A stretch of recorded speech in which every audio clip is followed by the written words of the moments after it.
ಇವತ್ತಿನ ವಿಡಿಯೋದಲ್ಲಿ ಕರಾವಳಿ ಭಾಗದಲ್ಲಿ ಹೆಚ್ಚಾಗಿ ಮಾಡುವಂತಹ ಕಡಲೆ ಮನುಲಿ ಸುಕ್ಕ ಅಂದರೆ ಕಡಲೆ ತೊಂಡೆಕಾಯಿ ಸುಕ್ಕ ಯಾವ ರೀತಿ ಮಾಡೋದಂತ ನೋಡ್ಕೊಂಬರೋಣ. ತುಂಬ ಟೇಸ್ಟಿಯಾಗಿ ಬರುತ್ತೆ, ತುಂಬ ಫೇಮಸ್ ಆದ ಒಂದು ರೆಸಿಪಿ ಅಂತಲೇ ಹೇಳ್ಬೋದು. ಹೆಚ್ಚಾಗಿ ಫಂಕ್ಷನ್ಗಳಲ್ಲಿ ಇದನ್ನು ಮಾಡ್ತಾರೆ. ಎಲ್ರಿಗೂ ನಮಸ್ಕಾರ, ನಾನು ನಿಮ್ಮ ವೀಣಾ ಸತೀಶ್.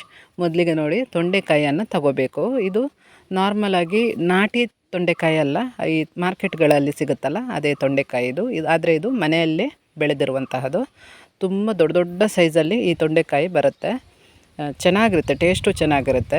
ಇದನ್ನು ಈ ಥರ ಉದ್ದ ಇರೋದ್ರಿಂದ, ಸ್ವಲ್ಪ ದೊಡ್ಡ ಸೈಜ್ ಇರೋದ್ರಿಂದ 4 ಭಾಗ ಮಾಡಿ ಕಟ್ ಮಾಡಿ ಈ ಥರ ಅಡ್ಡ ಕಟ್ ಮಾಡ್ಕೋಬೇಕು. ಸ್ವಲ್ಪ ಸಣ್ಣ ಸೈಜ್ ಮಾಡಿಕೊಂಡ್ರೆ ಚೆನ್ನಾಗಿರುತ್ತೆ ತಿನ್ನೋಕ್ಕೆ. ತುಂಬ ಹಣ್ಣಾಗಿರುವ ತೊಂಡೆಕಾಯಿಯನ್ನು ತಗೋಬಾರ್ದು, ಅಂದರೆ ಕೆಂಪು ಕಲರ್ ಇರುತ್ತೆ ಅಂಥದ್ದನ್ನು ತಗೋಬಿಡೋದು, ಹುಳಿ ಅಂಶ ಇರುತ್ತೆ. ವೈಟ್ ಕಲರ್ ಇರುತ್ತಲ್ಲ ಒಳಗಡೆ, ಅಂಥದ್ದು ಜಾಸ್ತಿ ಬಲ್ತಿಲ್ಲ, ಅಂದರೆ ತುಂಬ ಅದು ಹಣ್ಣಾಗಿಲ್ಲ ಅಂತ ಅರ್ಥ. ನೋಡಿ, ಎಲ್ಲ ತೊಂಡೆಕಾಯಿಯನ್ನು ಕಟ್ ಮಾಡಿ ನಾನು ಕ್ಲೀನ್ ಮಾಡಿ ಇಲ್ಲಿ ತಗೊಂಡಿದ್ದೀನಿ.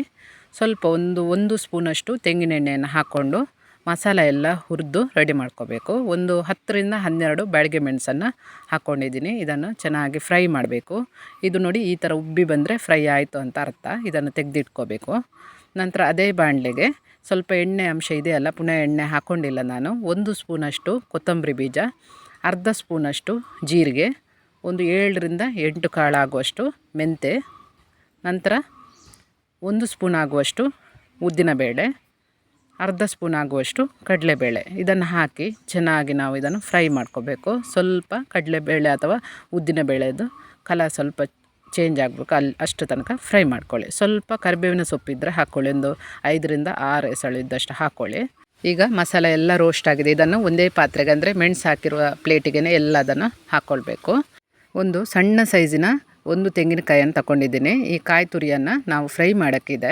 ಲೋ ಫ್ಲೇಮಲ್ಲಿ ಅಥವಾ ಮೀಡಿಯಮ್ ಫ್ಲೇಮಲ್ಲಿ ಚೆನ್ನಾಗಿ ಅದು ಪರಿಮಳ ಬರುವಷ್ಟು ನೀವು ಇದನ್ನು ಫ್ರೈ ಮಾಡ್ಕೊಳ್ಳಿ, ಟೇಸ್ಟ್ ಚೆನ್ನಾಗಿ ಬರುತ್ತೆ. ಸ್ವಲ್ಪ ಒಂದು 1/4 ಸ್ಪೂನಷ್ಟು ಅರಿಶಿನ ಹಾಕ್ಕೊಂಡು ಇದನ್ನು ಚೆನ್ನಾಗಿ ಫ್ರೈ ಮಾಡಬೇಕು. ಹೈ ಫ್ಲೇಮ್ ಇಟ್ಟು ಫ್ರೈ ಮಾಡೋಕ್ಕೆ ಹೋಗಬೇಡಿ, ಅದು ಸೀದೋಗುತ್ತೆ. ಇಲ್ಲಿ ನೋಡಿ, ಕಾಯಿ ತುರಿ ಈಗ ಚೆನ್ನಾಗಿ ಫ್ರೈ ಆಗಿದೆ. ಇದನ್ನೊಂದು ಪ್ಲೇಟಿಗೆ ತೆಗೆದಿಟ್ಕೋಬೇಕು. ಈಗ ನಾವು ಎಲ್ಲ ಏನು ಫ್ರೈ ಮಾಡಿದ್ದೀವಲ್ಲ ಆ ಮಸಾಲಾನ ಸಣ್ಣ ಮಿಕ್ಸಿಗೆ ಹಾಕ್ಕೊಂಡು ನುಣ್ಣಗೆ ಇದನ್ನು ಪುಡಿ ಮಾಡ್ಕೋಬೇಕು. ನಂತರ ಈ ಕಾಯಿ ತುರಿಯನ್ನು ಅದೇ ಮಸಾಲಕ್ಕೆ ಹಾಕಿ 2 ಸುತ್ತು ಮಿಕ್ಸಿಯನ್ನು ಆನ್ ಆಫ್ ಮಾಡಿಕೊಂಡು ಗರ್ರ ಅಂತ ತಿರುಗಿಸಿದ್ರಾಯಿತು, ಮಸಾಲ ರೆಡಿ ಆಗುತ್ತೆ. ಮೊದಲಿಗೆ ನೋಡಿ, ಈ ಥರ ನೈಸಾಗಿ ಮಸಾಲಾನ ಪುಡಿ ಮಾಡಿಕೊಂಡ್ರೆ ಆಯಿತು. ನಂತರ ಇದಕ್ಕೇ ನಾವೇನು ಕಾಯಿ ತುರಿಯನ್ನು ಫ್ರೈ ಮಾಡಿ ಇಟ್ಕೊಂಡಿದ್ದೀವಲ್ಲ ಇದನ್ನು ಹಾಕ್ಕೊಂಡು ಮಿಕ್ಸಿಯನ್ನು ಆನ್ ಆಫ್ ಮಾಡಿಕೊಂಡು ಒಂದು 2 ರೌಂಡು ತಿರುಗಿಸಿದ್ರೆ ಸಾಕು. ತರಿಯಾಗಿ ಕಾಯಿ ತುರಿ ಸೇರಿಕೊಂಡು ಸೂಪರಾದ ಮಸಾಲ ರೆಡಿ ಆಗುತ್ತೆ. ಇಲ್ಲಿ ನೋಡಿ ಯಾವ ರೀತಿ ಮಸಾಲ ರೆಡಿ ಆಗಿದೆ ಅಂತ ನಾನು ನಿಮಗೆ ತೋರಿಸ್ತೀನಿ.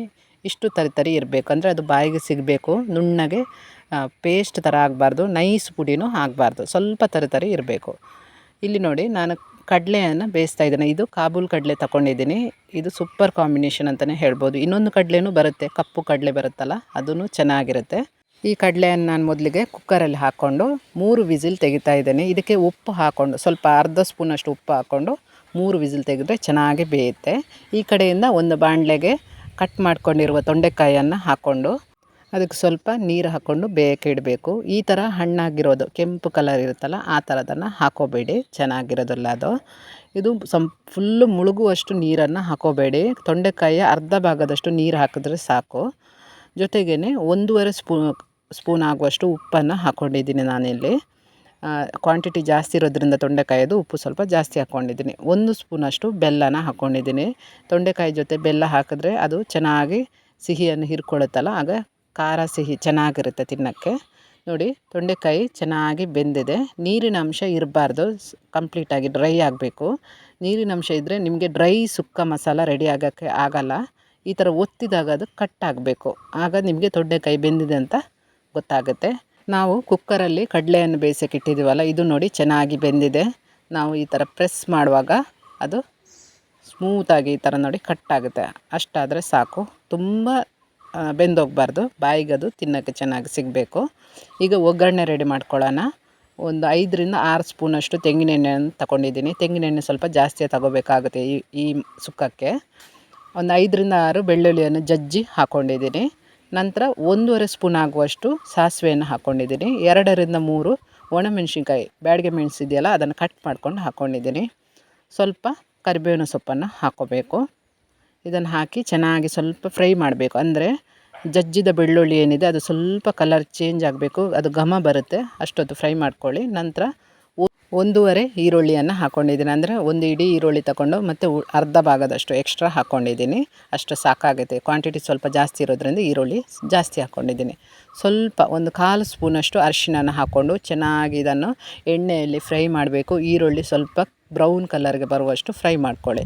ನಂತರ ಮಾಡ್ಕೊಂಡಿರುವಂತಹ ಮಸಾಲ ಇದೆಯಲ್ಲ ಅದನ್ನು ಈ ಒಗ್ಗರಣೆಗೆ ಹಾಕ್ಕೋಬೇಕು. ಇದನ್ನು ಲೋ ಫ್ಲೇಮ್ ಅಥವಾ ಮೀಡಿಯಮ್ ಫ್ಲೇಮಲ್ಲಿ ಚೆನ್ನಾಗಿ ಒಂದು ರೌಂಡಿ ಒಗ್ಗರಣೆ ಜೊತೆ ಮಿಕ್ಸ್ ಮಾಡ್ಕೋಬೇಕು. ಆಲ್ರೆಡಿ ನಾವು ಮಸಾಲೆ ಎಲ್ಲ ಹುರಿದ್ರಿಂದ ಜಾಸ್ತಿ ಹೊತ್ತು ಇದನ್ನು ಫ್ರೈ ಮಾಡ್ಕೊಳ್ಳೋ ಅವಶ್ಯಕತೆ ಇರೋದಿಲ್ಲ. 1 ರಿಂದ 2 ನಿಮಿಷ ಈ ಥರ ಚೆನ್ನಾಗಿ ಎಣ್ಣೆ ಅಥವಾ ಒಗ್ಗರಣೆ ಜೊತೆಗೆ ಫ್ರೈ ಮಾಡಿದ ನಂತರ ಒಂದು 1/4 ಸ್ಪೂನಷ್ಟು ಉಪ್ಪನ್ನು ಇದಕ್ಕೆ ಮಸಾಲಕ್ಕೆ ಹಾಕ್ಕೋಬೇಕು. ತೊಂಡೆಕಾಯಿಗೆ ಆಲ್ರೆಡಿ ಉಪ್ಪು ಹಾಕಿ ಬೇಯಿಸ್ಕೊಂಡಿದ್ದೀವಿ, ಆದರೆ ಮಸಾಲಕ್ಕೆ ಸ್ವಲ್ಪ ಉಪ್ಪು ಬೇಕಾಗುತ್ತೆ. ಈಗ ಬೆಂದಿರುವಂತಹ ತೊಂಡೆಕಾಯಿ ಮತ್ತು ಕಡಲೆ ಏನಿದೆ ಇದನ್ನು ಇದಕ್ಕೆ ಒಟ್ಟಿಗೆ ಹಾಕ್ಕೊಂಡು ಚೆನ್ನಾಗಿ ಮಿಕ್ಸ್ ಮಾಡ್ಕೊಳ್ಳಿ. ತೊಂಡೆಕಾಯಿಯಲ್ಲಿ ನೀರಿನ ಅಂಶ ಇರಬಾರ್ದು, ಹಾಗಾಗಿ ಜಾಸ್ತಿ ನೀರು ಹಾಕ್ಕೊಂಡು ಬೇಯಿಸ್ಕೋಬಾರ್ದು ನಾವು ತೊಂಡೆಕಾಯನ್ನು. ಇದನ್ನು ಈ ಥರ ಚೆನ್ನಾಗಿ ಮಸಾಲ ಎಲ್ಲ ತೊಂಡೆಕಾಯಲ್ಲಿ ಸೇರ್ಕೋಬೇಕು. ಇದಕ್ಕೆ ಸ್ವಲ್ಪ ಸಿಹಿ ಅಂಶ ಇದ್ದರೆ ಚೆನ್ನಾಗಿರುತ್ತೆ, ನಿಮಗೆ ಖಾರ ಸಿಹಿ ತೊಂಡೆಕಾಯಿ ಟೇಸ್ಟಿಯಾಗಿ ಬರುತ್ತೆ ತಿನ್ನೋಕ್ಕೆ. ನಾರ್ಮಲಾಗಿ ಈ ರಸಮ್ ಜೊತೆ ಈ ತೊಂಡೆಕಾಯಿ ಪಲ್ಯ ಸೂಪರ್ ಕಾಂಬಿನೇಷನ್ ಅಂತಲೇ ಹೇಳ್ಬೋದು. ವೈಟ್ ರೈಸ್ಗೆ ಚೆನ್ನಾಗಿರುತ್ತೆ ಇದು. ನೋಡಿ, ಸೂಪರಾದ ಕಡಲೆ ತೊಂಡೆಕಾಯಿ ಪಲ್ಯ ರೆಡಿಯಾಗಿದೆ, ಅಥವಾ ಸುಕ್ಕ ಅಂತಲೂ ಹೇಳ್ಬೋದು. ತುಂಬ ಫೇಮಸ್ ಆದ ಮಂಗಳೂರು ಉಡುಪಿ ಕಡೆ ಹೆಚ್ಚಾಗಿ ಪ್ರತಿಯೊಂದು ಫಂಕ್ಷನಲ್ಲೂ ಈ ಕಡಲೆ ತೊಂಡೆಕಾಯಿ ಸುಕ್ಕನ ಮಾಡ್ತಾರೆ. ನೀವು ಕೂಡ ಈ ಸೂಪರಾದ ಕಡಲೆ ಮನೋಲಿ ಸುಕ್ಕ ಅಥವಾ ಕಡಲೆ ತೊಂಡೆಕಾಯಿ ಸುಕ್ಕನ ಒಮ್ಮೆ ಟ್ರೈ ಮಾಡಿ ನೋಡಿ. ವಿಡಿಯೋ ಇಷ್ಟ ಆದರೆ ಲೈಕ್ ಮಾಡಿ, ಶೇರ್ ಮಾಡಿ, ಸಬ್ಸ್ಕ್ರೈಬ್ ಮಾಡಿ.